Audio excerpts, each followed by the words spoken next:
Hi, I'm Dorothy Bulis, a pediatric radiologist at Children's National Medical Center.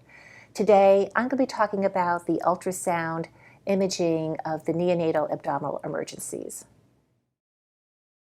So the objectives of this talk include reviewing the uses of ultrasound in the evaluation of acute neonatal bowel pathology.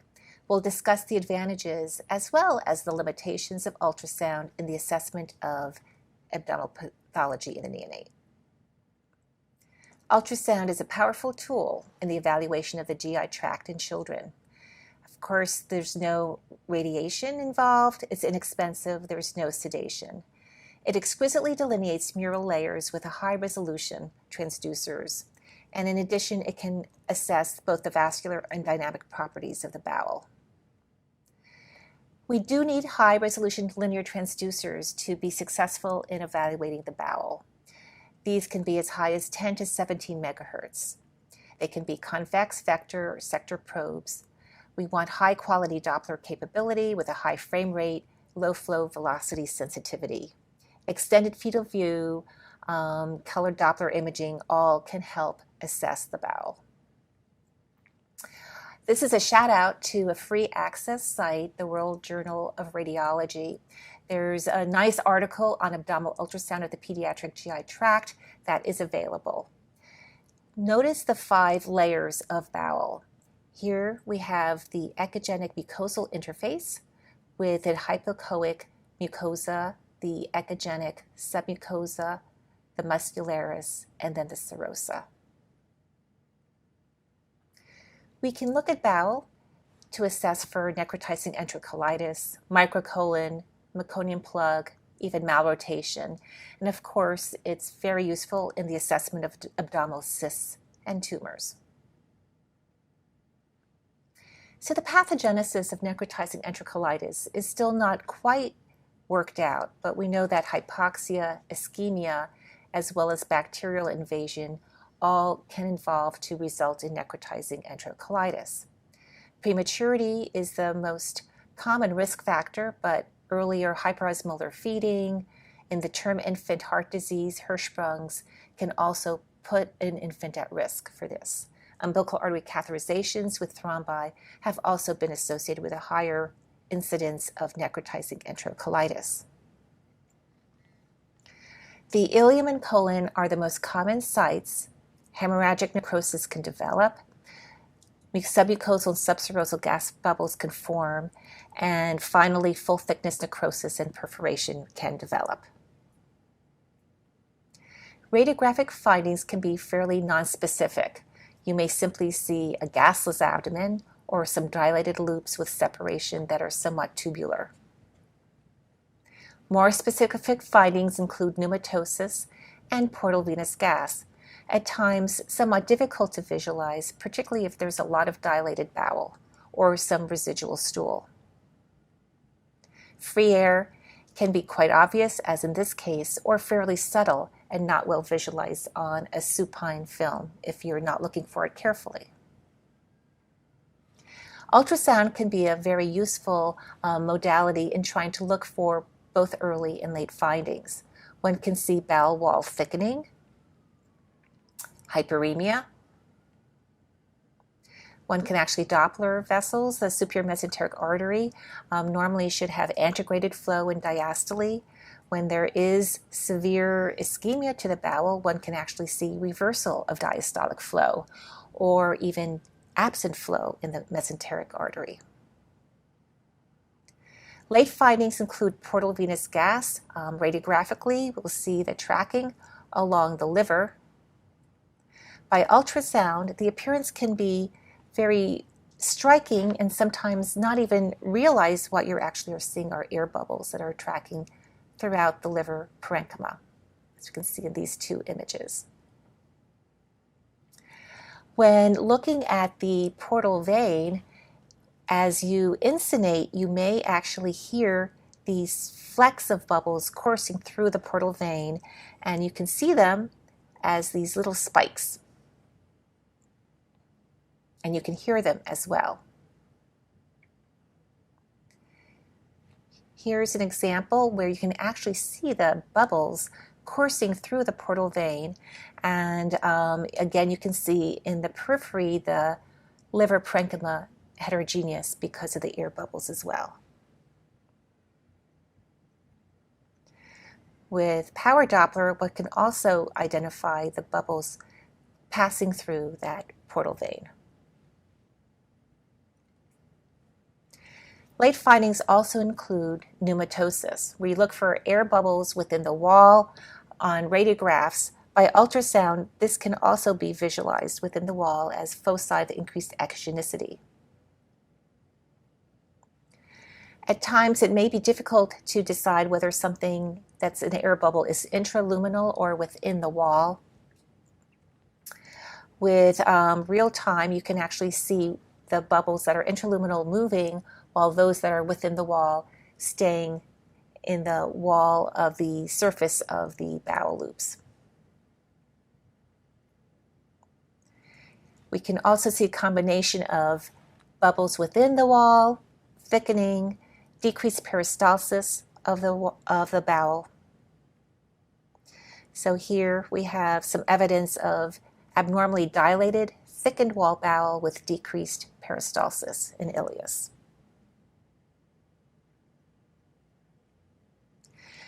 You can look for potential reasons for the necrotizing enterocolitis, and this includes thrombi within the aorta. And since many of our very premature infants have umbilical artery catheters, make sure you do take a look at the aorta. We can look for secondary abnormalities if perforation has occurred. Loculated fluid collections may not be recognized on your abdominal films, but can be nicely visualized by ultrasound. Here we see a small loculated collection along the liver post-perforation.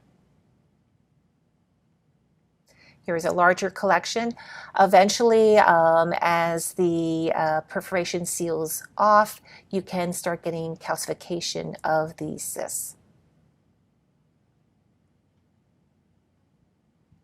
We'll move on now to another big concern of ours in the newborn population or in the first month of life, and that's volvulus from malrotation. So the presentation is primarily bilious vomiting. The majority of children with malrotation will present within the first 3 to 4 weeks of life. We hope to catch this diagnosis before bloody stool occurs and there's irreversible necrosis of bowel. This is a true surgical emergency. So classically, we look for malrotation with your upper GI series, looking for that abnormally positioned duodenal junction and a potential volvulus, as we see in this scenario. By ultrasound, we sometimes can see the secondary signs of a distended duodenum. And we've noticed that the superior mesenteric artery and vein, normally the vein should be to the right of the mesenteric artery.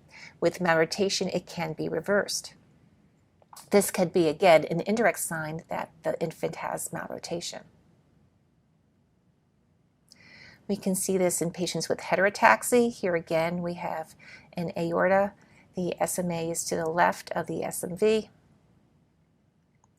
We can see signs if there's an actual volvulus of the whirlpool sign, where with color Doppler you can see how the vessel is, the veins are surrounding the superior mesenteric artery. It's important to remember, however, that the SMA-SMV inversion is not 100% sensitive nor specific. And since this is a true surgical emergency, if one is truly concerned about malrotation, an upper GI series is still considered the gold standard. However, there are some intriguing articles that have been published suggesting that ultrasound might be actually more sensitive and specific. The position of the duodenal junction may be, again, anterior to the superior mesenteric artery and may be better visualized by ultrasound.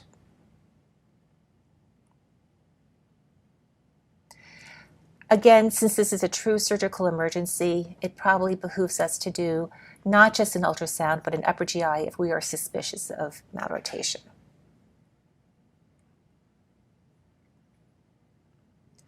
Meconium ileus is another diagnosis we should consider in the vomiting infant. In this scenario, typically associated with cystic fibrosis, you have very thick, tenacious meconium stuck in dilated loops of ileum. Because there's not much progression into the colon tends to be quite small. We label it the microcolon. Here we see at surgery markedly distended loops of ileum that are filled with thick meconium and this very small colon. By ultrasound, one can see this echogenic meconium in dilated loops of small bowel. This is from a paper by Verek et al. Talking about neonatal bowel by ultrasound assessment, and we see a microcolon adjacent to dilated loops of small bowel.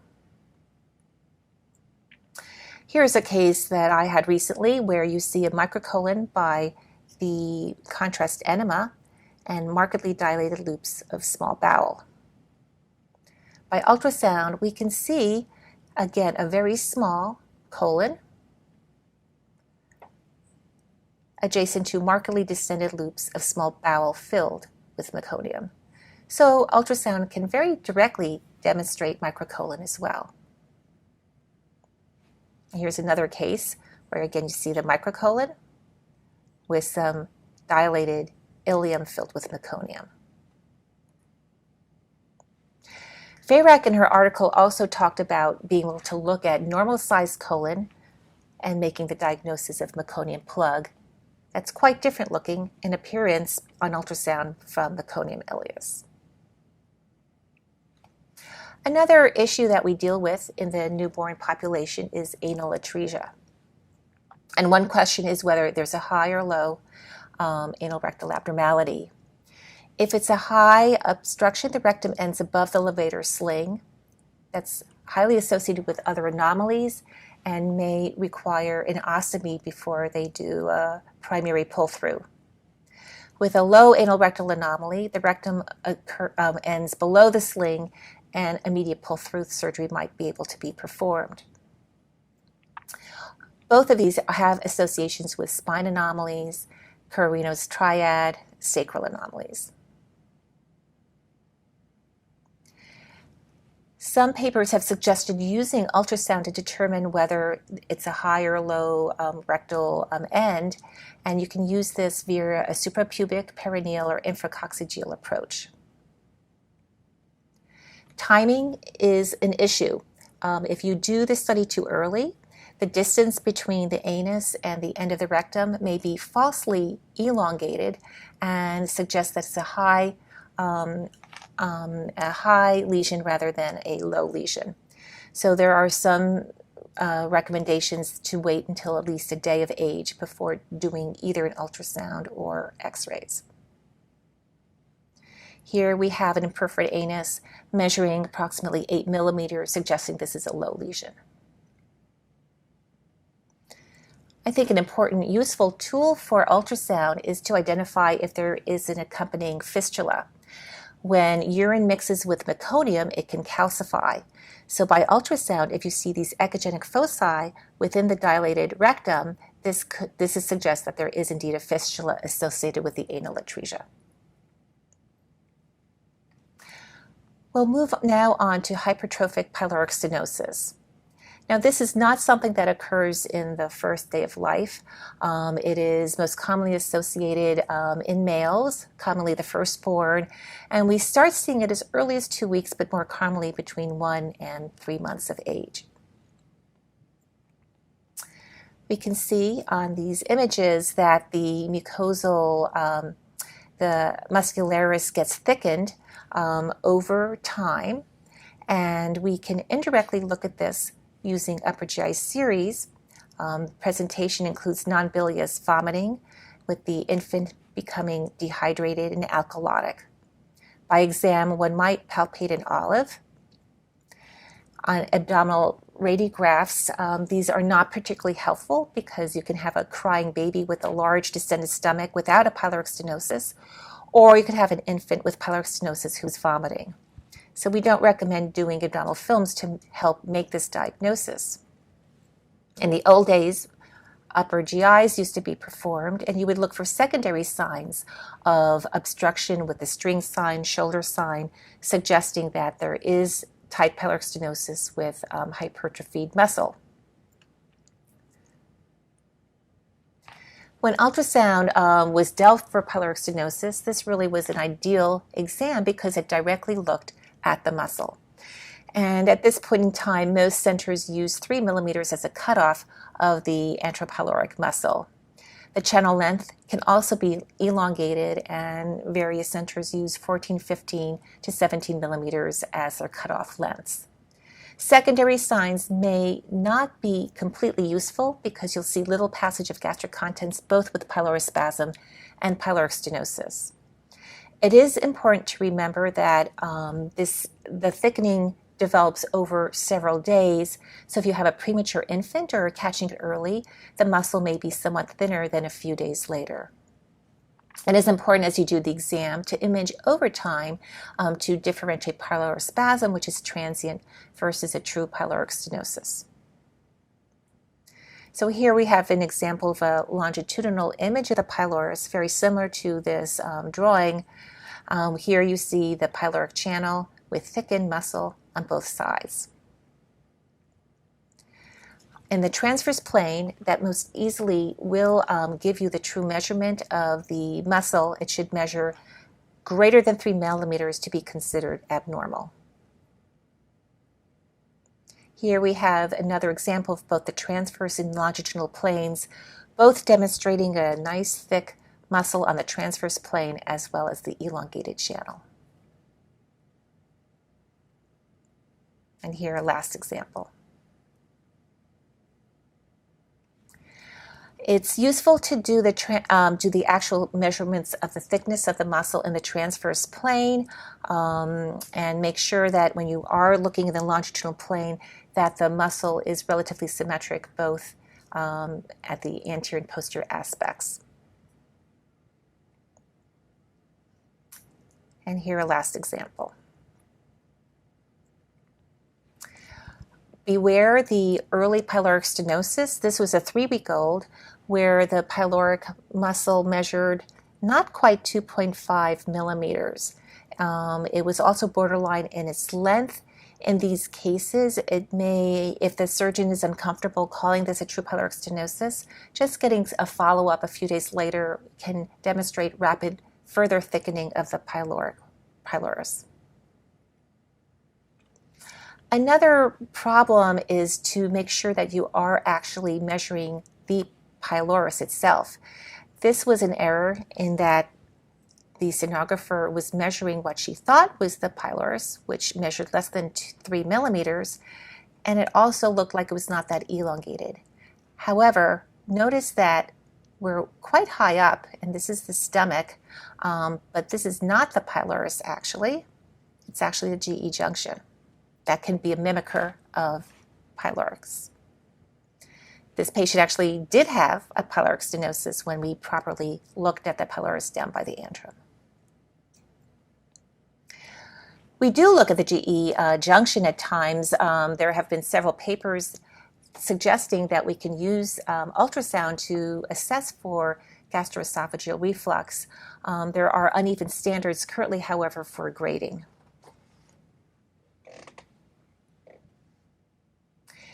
When we look at the abdomen in the neonate, there are other masses that we can identify, including several cysts.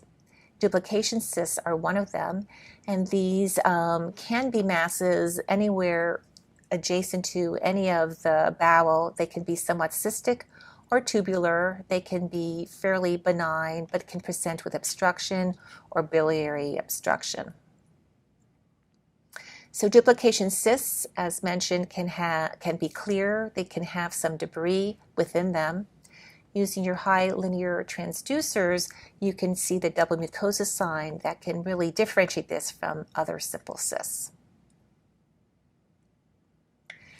One of the other differentials when we see cystic collections in the abdomen include choledochal cysts.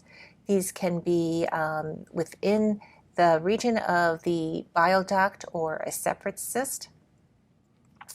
We don't quite understand why choledochal cysts develop, whether it's the failure of separation of the common bile duct and pancreatic duct, or a congenital weakness of the wall of the common bile duct. There are several different classification systems and can be associated with extrahepatic biliary atresia. So here's the Todani classification, and beware that all of these can present as cysts in the right upper quadrant, or type 5s, which actually could be cysts within the liver. Confirmation, besides ultrasound, can include our hepatobiliary scans and now MRCPs. When we look at that right upper quadrant, we can look for the gallbladder and common bile ducts, and at times neonatal cholelithiasis can present itself. Risk factors include prematurity, infants that are in TPN with prolonged fasting, dehydration, phototherapy, all can increase the risk of these stones developing. So some of these patients can have actual calculi, others may simply have sludge with dilated bile ducts. Lastly, I'll just talk a little bit about intussusceptions. This is actually relatively rare in the neonate. If it does present this early, look carefully for potential pathologic lead points. As we saw in this case, this was a Meckel's diverticulum in an intussusception. For intussusceptions, you can see the edematous wall of the septum with a central echogenicity representing central compressed mucosa with intestinal contents. On the longitudinal views, this looks more like a pseudo-kidney with hypoechoic mass, bright central echoes in the central aspect.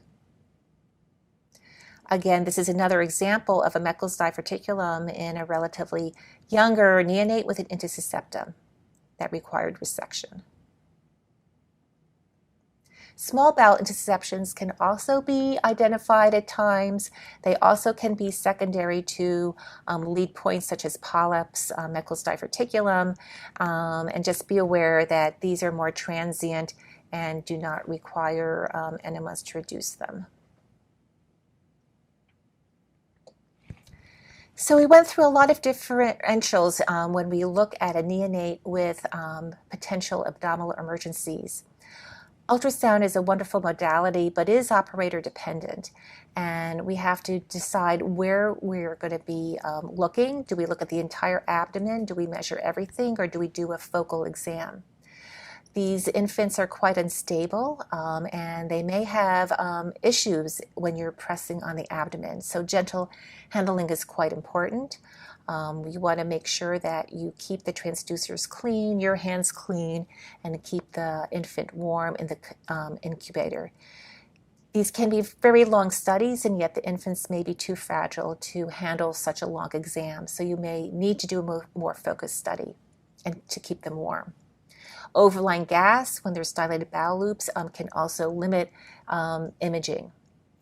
You want to make sure that your mechanical index is as low as possible, because there have been reports of heat generation with your higher thermal index and mechanical indices. So remember, use pre-warmed hypoallergenic ultrasound gel. Remember, these are very vulnerable infants, so you need to perform them with semi-sterile conditions. And it's important to always correlate with the abdominal film what you're seeing by ultrasound.